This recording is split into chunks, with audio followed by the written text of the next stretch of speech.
It was supposed to be just another challenge for my video channel. The idea was simple. Stay 24 hours in an abandoned house on the edge of town, record the experience, and see if I could handle the creepy vibes. My viewers loved these kind of stunts, and I'd done them before without much trouble, but this time, something was different. The house was old, boarded up in places, but still standing firm. Inside, the air was stale and the faint scent of decay lingered. I'd set up my camera on a tripod in the living room and started narrating my impressions of the place. The floors creaked under every step, and the wind outside made faint whistling sounds through the broken windows. Everything was fine until I heard the first explosion. At first, I thought it was a car backfiring or maybe a distant thunderclap. But then it happened again, louder this time, closer. Fireworks? Out here? The house was isolated with no neighbors for miles. Confused, I peeked out of a window but saw nothing unusual. That's when the second blast went off, this time accompanied by a bright flash of light outside. My chest tightened as the memories of my childhood flooded back. It wasn't the sound itself, but what it triggered in me. I froze, staring out into the darkness, my mind spinning. I thought I saw movement near the tree line, but it was too quick to be sure. Shaking off the unease, I told myself it was nothing. Maybe some kids were messing around. I went back to the couch, determined to push through. The next sound wasn't an explosion, but a scraping noise coming from the kitchen. My pulse quickened. Grabbing my flashlight, I moved cautiously toward the noise. The kitchen was empty, but the back door was slightly ajar. I hadn't noticed that earlier. I shut it, locked it, and took a deep breath. Maybe the wind had pushed it open, or maybe not. I returned to the living room and sat down, only to feel a cold rush of air behind me. Turning quickly, I saw that the back door was open again. This time, I knew I'd locked it.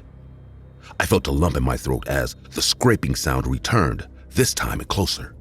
Before I could react, a small object rolled into the room and landed near my feet. It was a lit firecracker. The explosion knocked me backward, the sound deafening in the confined space. My ears rang as I scrambled to my feet, coughing from the smoke. I barely had time to collect myself before I saw a figure standing in the doorway. His face was gaunt, disfigured with patches of smooth, scarred skin where facial features should have been. His eyes gleamed with an unsettling excitement. He held a handful of firecrackers and tossed another one into the room. This time, I ducked behind the couch as it went off, the blast echoing through the house. My camera fell from the tripod, clattering to the floor. The man laughed, a rasping sound that sent chills down my spine. I bolted for the stairs, my mind racing. Upstairs seemed like the only option, even though I knew it was a dead end. I could hear his footsteps behind me, slow and deliberate. I reached the top and darted into a bedroom, slamming the door shut and locking it. My heart was pounding as I pressed my ear against the door, listening. The footsteps stopped outside the room. For a moment, there was silence. Then, the handle rattled, followed by a low chuckle. He wasn't in a hurry.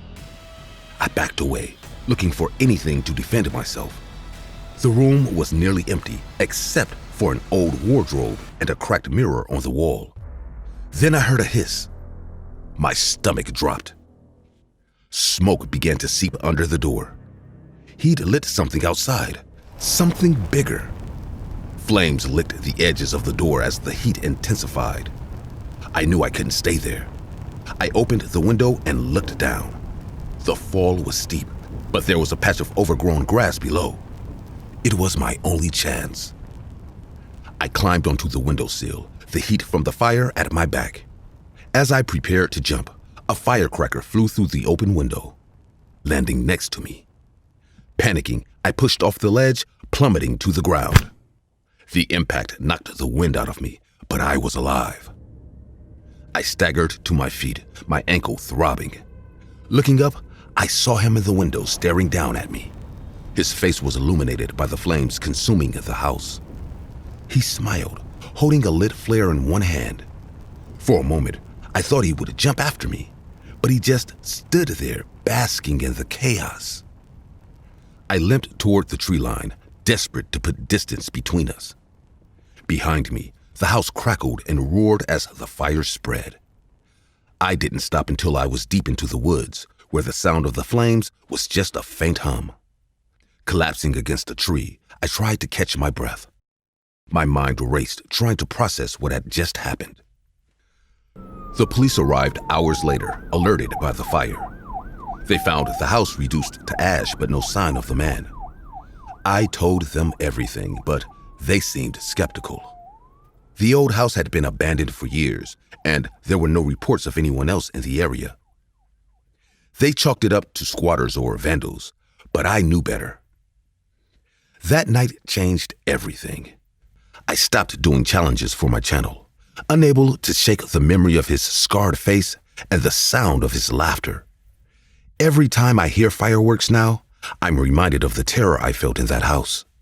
I still wonder who he was and why he targeted me. Maybe I'll never know. But one thing is certain, I'll never go near an abandoned house again. Hey guys, we noticed that only a small portion of you are subscribed to the channel. If you really enjoy our stories, please follow us and like the video. It's free and it really helps us a lot to keep growing. We upload videos daily and interact a lot with our community, as we upload stories that you recommend us, and once a month, we upload your own stories. And to those of you who are already subscribed, we appreciate all your likes, comments, and your constant support. You are as much a part of SSG Animations as we are. And now, back to the video.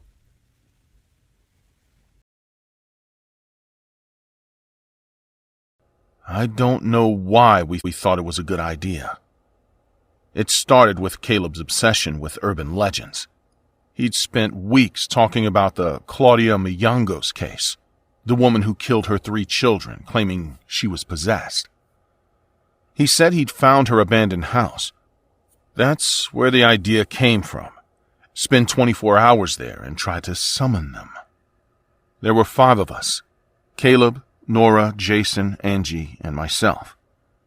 None of us believed in ghosts, but we thought it'd be fun, a way to break up the monotony of our lives. We packed some snacks, cameras, and a flashlight.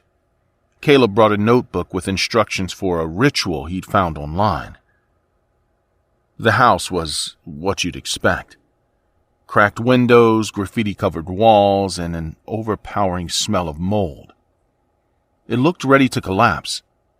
We set up camp in what used to be the living room. Caleb insisted we start the ritual at midnight. Until then, we passed the time sharing stories and laughing. It felt like a stupid sleepover. None of us knew what was coming. At midnight, Caleb lit the candles.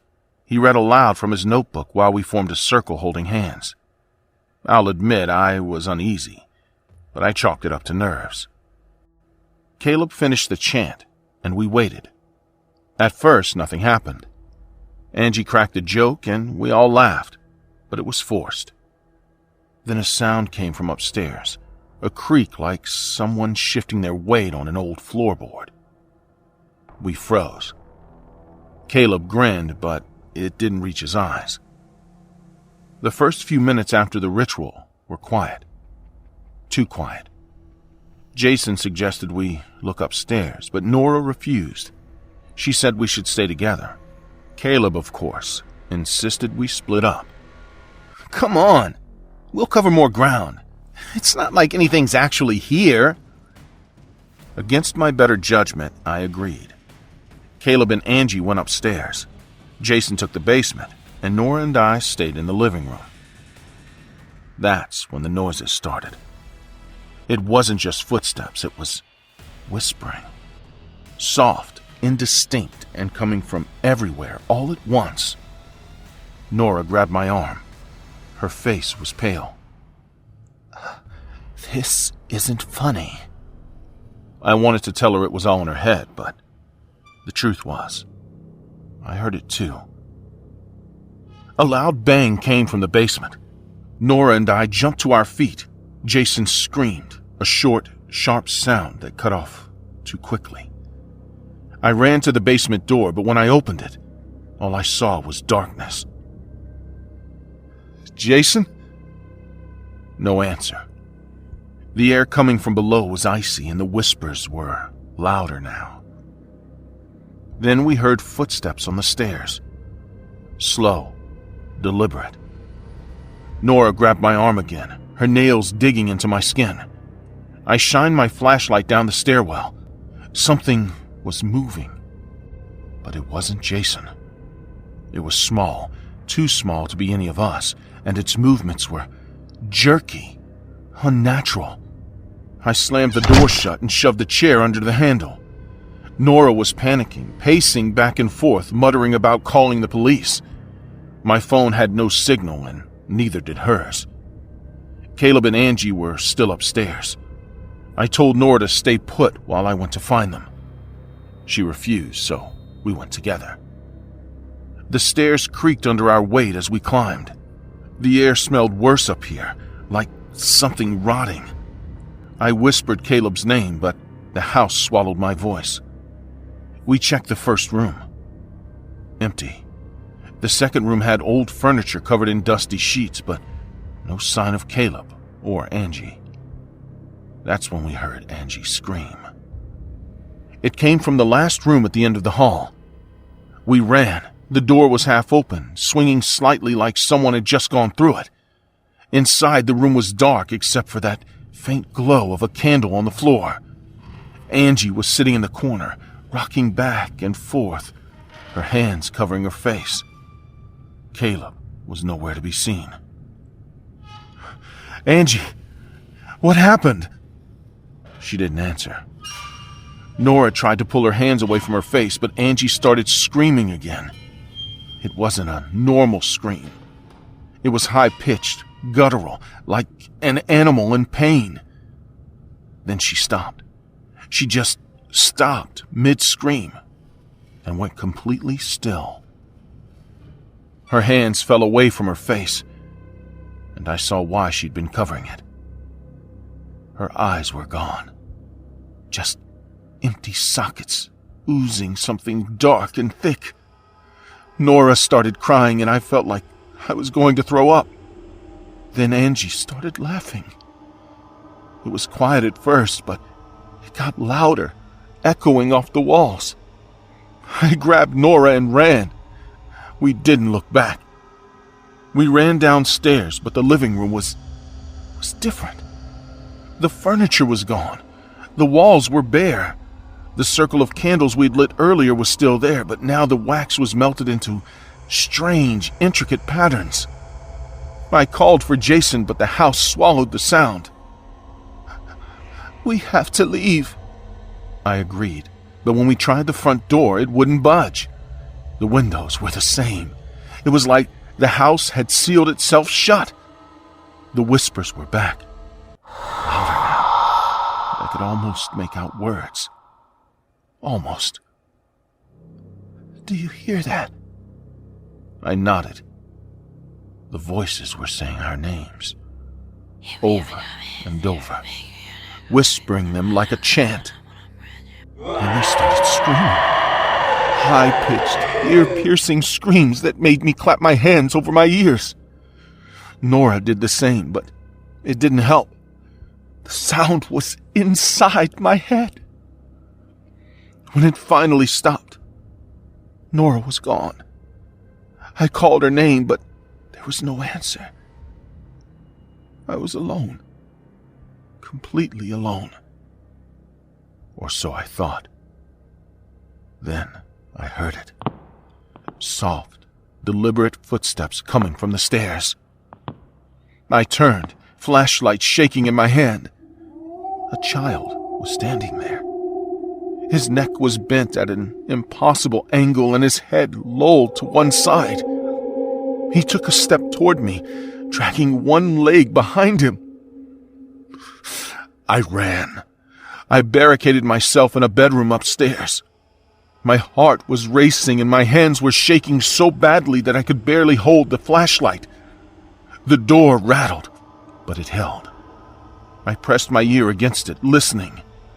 The whispers were back, louder now, and they sounded like my friends, Caleb, Nora, Jason, and even Angie.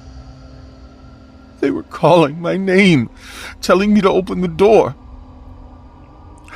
It's not them. It's not them.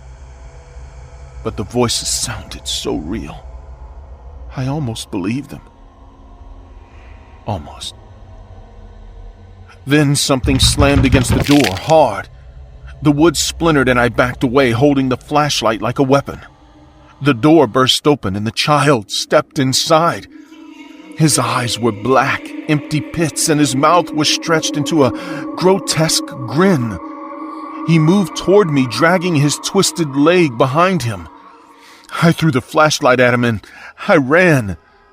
I made it to the stairs, but something grabbed me from behind and shoved me. I fell, tumbling down the steps. Pain exploded in my leg as I hit the bottom.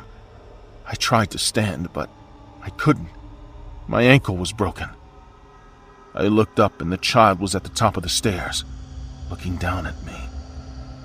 He started coming down, one step at a time, his neck twisting with each step. I dragged myself toward the front door, each movement sending pain shooting up my leg.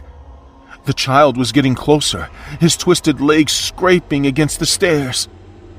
I reached the door and pounded on it, screaming for help, but it didn't budge. The child reached the bottom of the stairs and started crawling toward me. His movements were fast, erratic, like a spider. I screamed, grabbed a piece of wood from the floor. Then he lunged at me. I swung, hitting him in the head. He fell back, but only for a moment. Then he started laughing. The same high-pitched laugh Angie had made upstairs.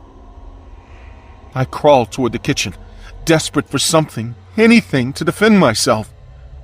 I found a knife on the counter and turned just as the child lunged at me. I stabbed him in the chest, but it didn't stop him. He grabbed my wrist, his grip ice cold. I felt his nails dig into my skin. I twisted the knife, and he let go, falling to the floor. I didn't wait to see if he'd get back up. I crawled back to the door and threw myself outside. I made it to the road, dragging my broken ankle behind me. A passing car stopped, and the driver called an ambulance. They took me to the hospital where I tried to explain what had happened, but no one believed me.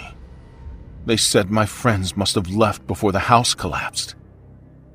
That's what they claimed. The house had collapsed, and I was lucky to be alive. When I got home, I checked my camera.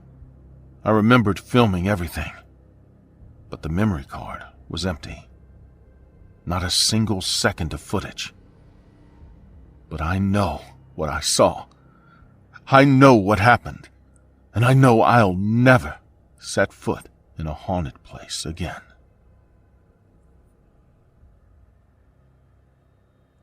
This story is based on the events surrounding Claudia Miangos, known as the Hyena of Querétaro. In 1989, Claudia, a woman who had seemingly lived a normal life as a mother of three, became the subject of one of Mexico's most chilling crimes. One night, in an apparent state of altered consciousness, she committed the horrifying act of taking the lives of her 3 children inside their home, claiming she had been guided by voices and visions that compelled her to do so. Since then, the house where the tragedy occurred had become a focal point for numerous accounts of paranormal activity.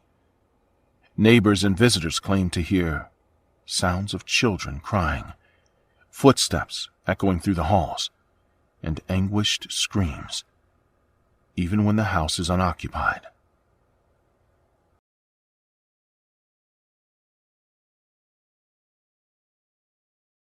It started as a challenge. I was just a kid trying to impress my friends by spending 24 hours in the abandoned house at the end of our street, peeling paint, broken windows, and enough rumors to keep people away. The story was always the same. A family used to live there, then one day they vanished. Some people said it was haunted, others claimed it was a crime scene. I didn't care about the stories. I just wanted to prove I wasn't afraid. I didn't tell my dad. He'd never let me do it. He ran the ice cream shop in town, worked late hours, and thought challenges like this were pointless. But my friends were watching. They dared me to do it. So, with a flashlight and my phone, I climbed through the broken window and into the house. The first thing I noticed was the smell. It was damp, like wet wood and mildew. Dust covered every surface, and cobwebs hung from the ceiling. The air felt heavy, like the house itself was watching me. I told myself it was just my imagination. I started exploring, documenting everything on my phone to prove I was really there. The living room had old furniture covered in sheets. The kitchen was empty except for a few broken dishes. It was creepy, sure, but nothing out of the ordinary for an abandoned house. But then, I heard it. The scratching. It was faint at first, like nails on wood. I froze, holding my breath to listen. The sound was coming from below me, from the basement. I tried to convince myself it was just an animal, a raccoon maybe, but my curiosity got the better of me. I found the door to the basement. It was locked, but the lock was old and rusty. I broke it easily with a hammer I found in the kitchen. As the door creaked open, the scratching stopped. The basement was pitch black. My flashlight barely cut through the darkness. The stairs were steep and creaky, and I had to hold onto the railing to keep my balance. The smell was worse down there. It was a mix of dampness and something metallic. I almost turned back, but then I heard it again. The scratching. Louder this time. I reached the bottom of the stairs and found a light switch. The bulb flickered on, casting a dim yellow glow over the room. It was filled with junk, old furniture, boxes, tools, and in the corner, chained to the wall, was a man. At first, I didn't understand what I was seeing.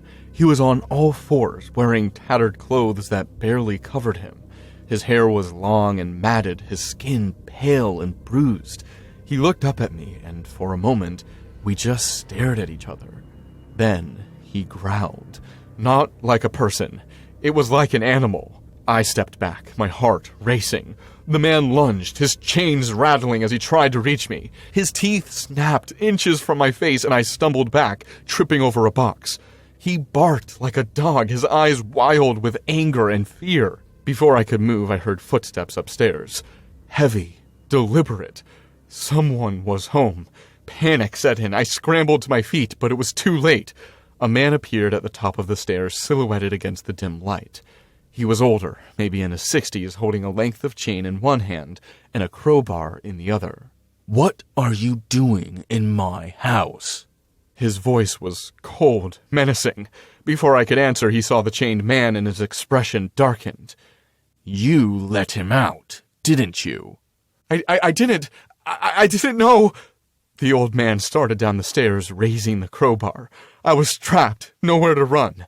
The chained man growled again, pulling against his restraints. The old man turned to him, furious. "Quiet!" The chained man yelped, retreating as far as the chains would let him.